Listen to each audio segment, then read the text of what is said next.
I mean, I have a lot of love and respect for our players. They're competitors, they're fighters, and they did that tonight, this afternoon, all the way to the end, under some extreme circumstances that have never been seen before. And they went out there and competed. I know the score is what it is, but our guys competed. They played hard. They played physical, and I love them and respect them even more.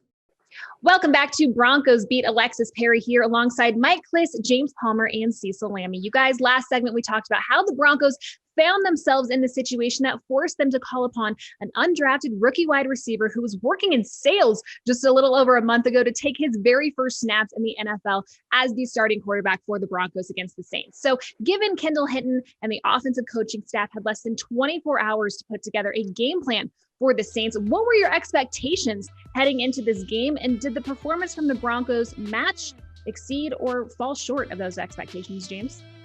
Yeah, I'll start. My saying so far, guys, has been this was a really fun game to cover until it started. And that's really how I approached all of this. I had less than 24 hours to try to make as many phone calls. And I know Mike was doing the same thing about how we were going to go about covering this game pregame and what we were going to look for. I talked to a couple of coaches around the league and offensive minds, asking them how they would have addressed this. And actually the way the Broncos went about it when I watched the game was very similar to what I was told. A lot of wildcat, a lot of misdirection if you can, anything side to side that maybe you can steal a play, the reverse, they tried that a little bit. If you can do a couple of things like that to maybe get some guys going the opposite direction, over pursuit because everybody's coming downhill at you, take a couple of shots just to try to make sure that they aren't all ready to take your head off literally. And then also don't ever put anybody under center. That was the number one thing I was told by everybody. And even though they didn't, they still had a missed snap and a fumble that led to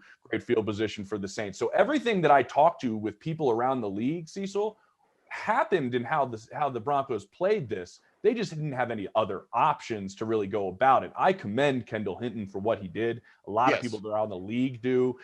He does have a decent makeup, the Broncos thought, for this opportunity that he wasn't going to get entirely rattled. But there were coaches around the league also hit me up, Cecil, going, I hope this guy makes it through the game.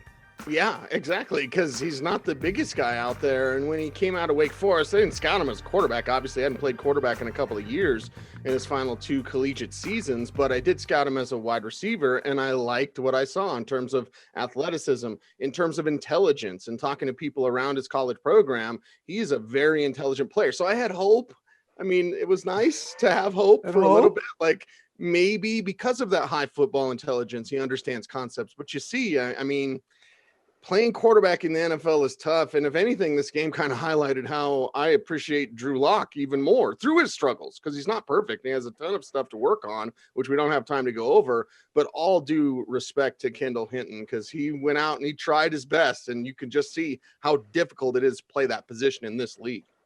I was expecting him to play better. I was surprised he played as bad as he did. And I know he's getting a lot of compliments from around the country just for going out there and trying. But a college quarterback, you watch the college game, all those athletes can make things happen. It's exciting to watch, and they can complete passes.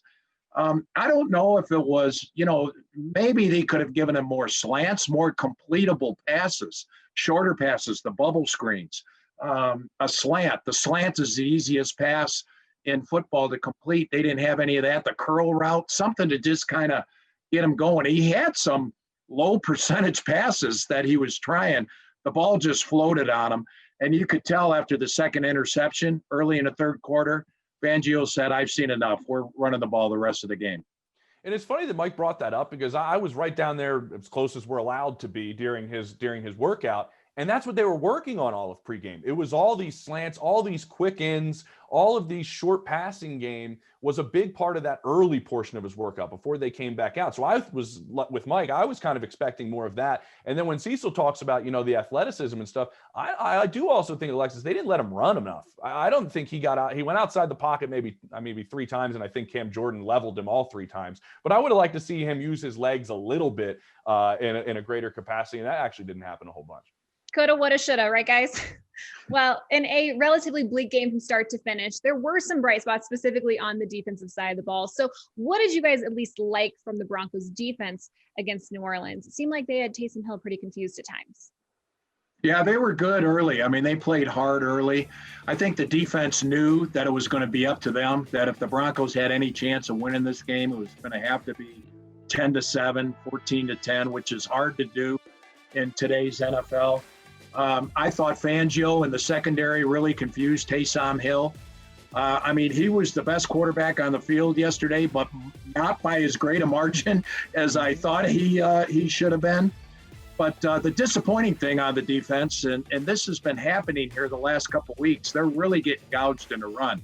The Saints were one-dimensional yesterday. Hill could not complete passes, and yet they were able to ram it down their throats. I think all those injuries up front on the defensive line starting to take a toll on the team on the run defense. Yeah, I'll give it up for Sang Bassi. First career interception, and that young man at Wake Forest was a guy that had 35 pass breakups in the last 2 years of college. So, working his way from the undrafted ranks into the lineup and then getting his first pick, that was a bright spot. Well, this was by far the most unforgettable game in Broncos history. And now it is time to move on to week 13. So more on what we can expect this week as the Broncos head to Arrowhead coming up after the break.